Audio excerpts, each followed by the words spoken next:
Estamos de volta com Sobre Todas as Coisas dessa noite, hoje falando sobre drogas. Nós recebemos aqui no estúdio a psicóloga Ionara, o supervisor multidisciplinar do CREDEC de Aparecida de Goiânia, Marcos Túlio, e a diretora-geral do GED, o Grupo Executivo de Enfrentamento às Drogas, Ivânia Fernandes. E agora a gente vai ver o que as pessoas acham sobre como enfrentar essa ameaça que é as drogas. Nossa equipe foi para as ruas de Goiânia, vamos ver.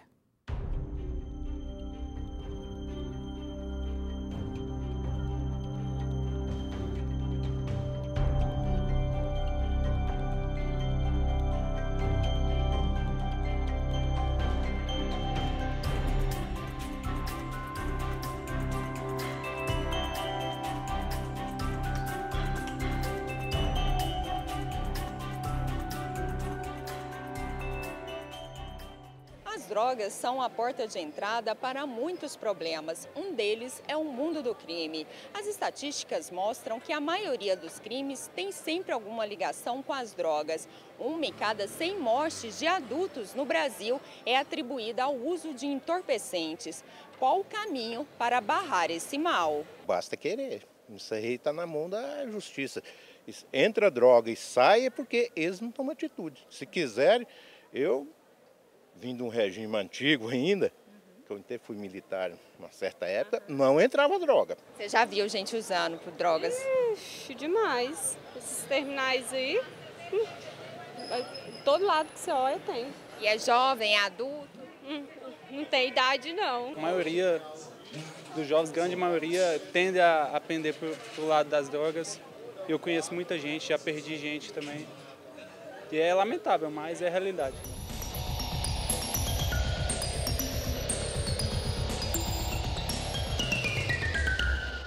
Já tomou conta, é impossível barrar. Falta tudo, né? Falta fiscalização, falta educação, né?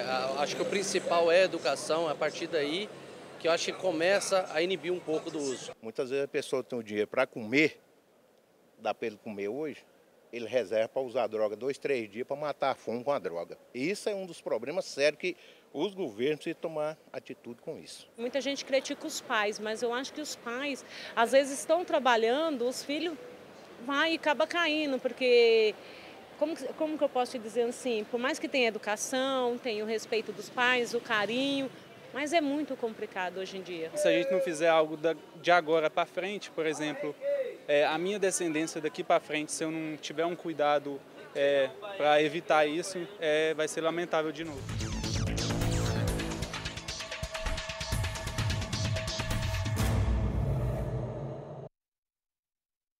Assistindo essa matéria fica questionamento. O que fazer, né, para solucionar essa problemática? Como combater, né, o uso? Como combater Qual saída, a saída para essa situação? Bom, uma coisa que eu percebo e tem o viés da reportagem que vincula a criminalidade ao uso das drogas. E uma das perspectivas trabalhadas no Congresso Nacional é a descriminalização do uso. E eu percebo que esse poderia ser um caminho, sim. Você vê que policiais estavam abordando usuários, então precisa de um enfrentamento, sim, mas de fronteira, de parando avião, parando caminhão e parando os grandes traficantes. Mas o usuário da ponta ele precisa de atendimento, de saúde, se ele achar necessário. Agora, a forma como tem sido feita a guerra é uma política da década de 80 ainda, que já foi provada que não tá correta. Essa política criminaliza o usuário, isso não está certo. O usuário de drogas e o usuário que faz o uso abusivo de drogas, a gente precisa entender que ele precisa de uma política integrada para ter acesso a várias coisas e não só a retirada da droga. Então, ele precisa de moradia, educação, trabalho, emprego e renda dignas. A Maria, que foi entrevistada lá, ela representa muito bem as mães, que é uma auxiliar de cozinha, saiu para trabalhar, deixou os filhos para irem na escola, num bairro onde o tráfico manda, em todo mundo, onde esses meninos vão numa escola que está depredada, onde os professores faltam porque estão desestimulados. Então, não existe uma política de governo para valorização das escolas, dos professores, não existe uma política para investir para que esses meninos tenham espaços protegidos para esporte. No Made Germana, quando eu trabalhei por mais de 5 anos, não existia uma praça, não existia uma área de esporte para as pessoas, não existia 2 escolas lá naquela época. Então, assim, como é que a gente vai falar de proteção e educação e culpabilizar esses jovens por fazerem tais escolhas,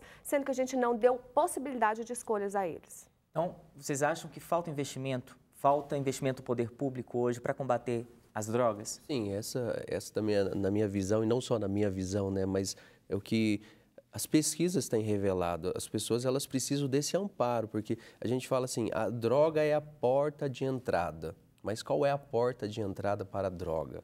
É a falta disso tudo que a Ionara trouxe, né?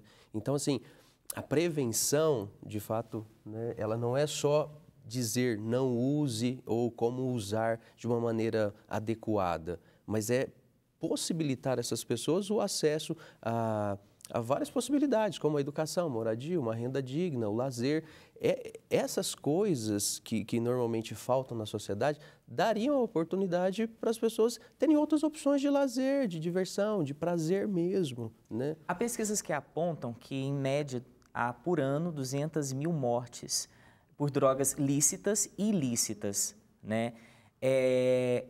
Como que seria o trabalho de prevenção? Hoje está faltando informação, a gente vê tanta campanha falando sobre droga, né? Vocês do GED, né, desenvolvem trabalho de prevenção em escolas, com crianças e adolescentes. A gente vê hoje cada dia mais crianças pequenas se envolvendo com drogas, se envolvendo com álcool, como até a gente já citou aqui no programa. Como que é esse trabalho de prevenção? Como vocês acham que ele deve ser reforçado? Qual seria aí o caminho? Bom, como disse a doutora sobre a Maria, a Ionara, falando sobre a Maria, ela trata realmente qual o perfil da família hoje. Ela é mulher, né, que antigamente ainda a mulher ficava em casa, cuidando, orientando os filhos. Hoje a mulher, nessa busca para ir ajudar na renda familiar, ela acaba deixando os filhos na vulnerabilidade. E, ao mesmo tempo, ela deixa ela desprovida do conhecimento e dos males da companhia, dos amigos, da vida que está lá fora, que ela não pode estar acompanhando e orientando.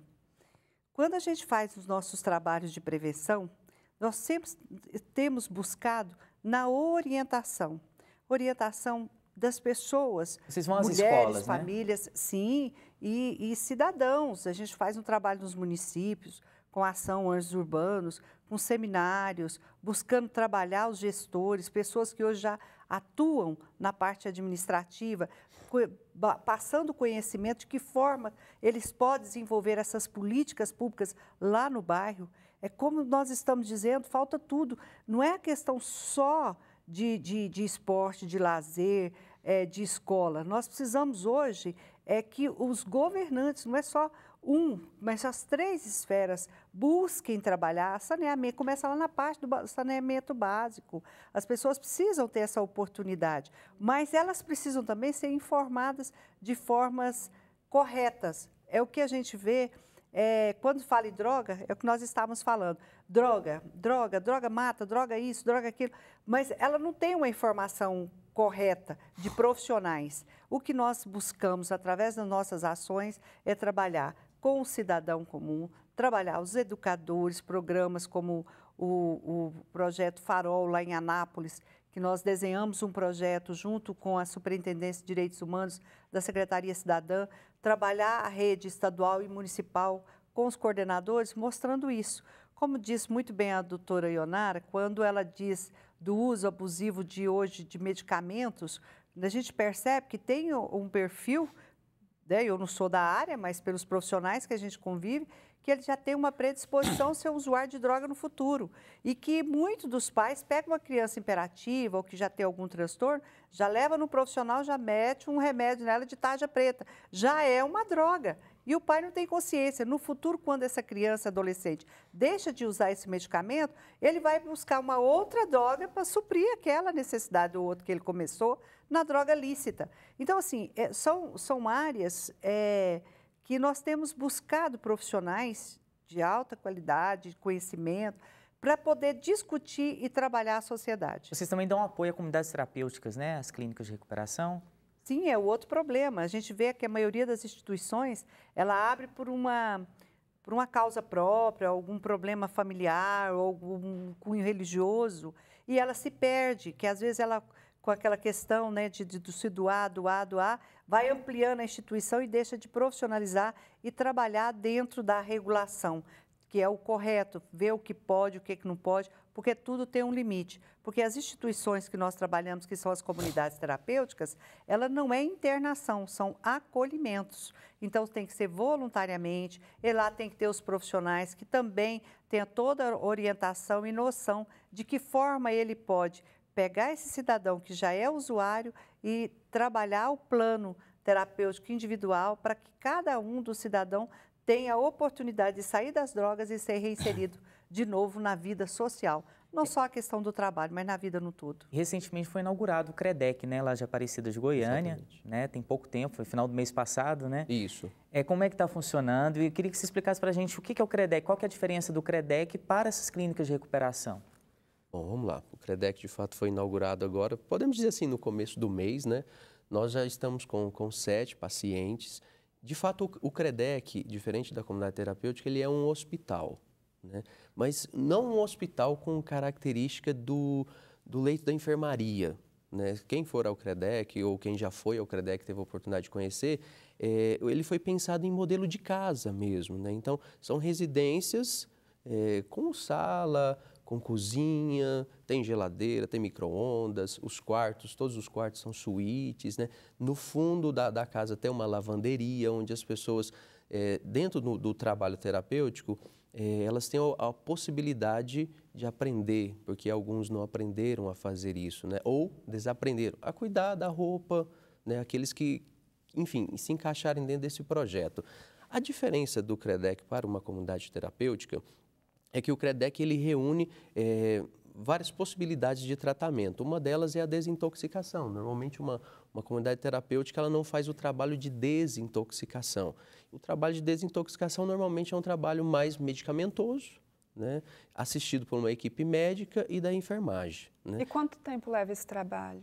Bom, no CREDEC, o desenho que foi feito é uma média de duração de 7 dias para essa desintoxicação. Não quer dizer que é 7 dias. Teve pacientes que ficaram 2 dias, teve pacientes que precisaram ficar mais dias, né? Isso depende de caso para caso. Mas é uma média de 7 dias. Normalmente, quem precisa de mais dias é o usuário do álcool mesmo, né? O usuário do crack, da cocaína, normalmente não precisa de mais de 7 dias. Funciona. Você falou de desintoxicação em 7 dias, né? A pessoa recebe o medicamento, depois ela sai de lá já, digamos assim, praticamente pronta, não, já recuperada? Não é assim, né, que acontece. Não é uma mágica. Exatamente. A desintoxicação é uma desintoxicação. É a mesma coisa que você comer um alimento e você ficar intoxicado, você tomar um remédio para desintoxicar, é isso. Mas o seu corpo, vamos pensar no usuário de droga, né, o dependente de droga, ele não está pronto no sentido assim, de desenvolver e enfrentar todas as situações difíceis que compõem a vida dele, né? Então, no caso do CREDEC, né, normalmente ele vai ser encaminhado para essas casas, porque são casas diferentes, a desintoxicação é uma casa que é a que mais parece com um hospital, né? As outras não têm essa cara de hospital. Eles são encaminhados para esse tratamento que também gira em torno de 90 dias. Né? Pode chegar a 90, pode não, depende também do projeto terapêutico de cada um. A pessoa que está nos assistindo, se ela quiser, se ela tem interesse, né, algum familiar ou próprio dependente químico, né, de passar por esse tratamento, essa desintoxicação, como que ela faz para procurar o CREDEC? Bom, o CREDEC, ele é uma iniciativa do governo do estado, né? Mas a gente pensou, não a gente enquanto OS que administra o CREDEC, né? Mas a própria Secretaria da Saúde, ela inseriu o CREDEC na rede estadual. Então, para chegar ao CREDEC, as pessoas precisam ser referenciadas, encaminhadas para o CREDEC. E o meio... passa pelos CAPs. Exatamente. E o meio dessas pessoas chegarem ao CREDEC, preferencialmente, são os CAPs. Algumas UBSs estão sendo treinadas também para fazer esse encaminhamento, mas prioritariamente, preferencialmente, são os CAPs, principalmente os CAPs ADs, porque já são, vamos dizer assim, aparelhos da saúde especializados no tratamento, no cuidado dessas pessoas. Então, não é todo tipo de pessoas que precisa de uma internação. Né? Por exemplo, um usuário de maconha... Os casos são avaliados, né? Um caso de a pessoa que faz uso de maconha há 2 meses. Né? É claro que a família fica desesperada quando descobre que o filho, ou enfim, alguém está usando droga, né? No caso da maconha que eu estou falando, há 2 meses. Mas isso não é um caso de internação. Mas existe um imaginário social que o tratamento para a droga é internação. Né? O CREDEC ele foi criado para atender aqueles casos mais graves, os casos que as pessoas realmente precisam de um ambiente protegido por um período curto de tempo para depois estar sendo dado continuidade ao seu tratamento, porque a internação ela é uma parte do tratamento, da recuperação da pessoa. De fato, depois que ela passar por esses 90 dias, imaginando que ela fique esses 90 dias, ela precisa continuar o seu processo de recuperação. E aí que entra o maior desafio, porque não é uma recuperação só da droga, mas é ajudar a pessoa a enfrentar isso que a Ionara colocou, todas essas dificuldades que aparecem na sociedade. É sobre esse processo de recuperação que nós vamos falar no próximo bloco. Não saia daí, sobre todas as coisas, volta já já.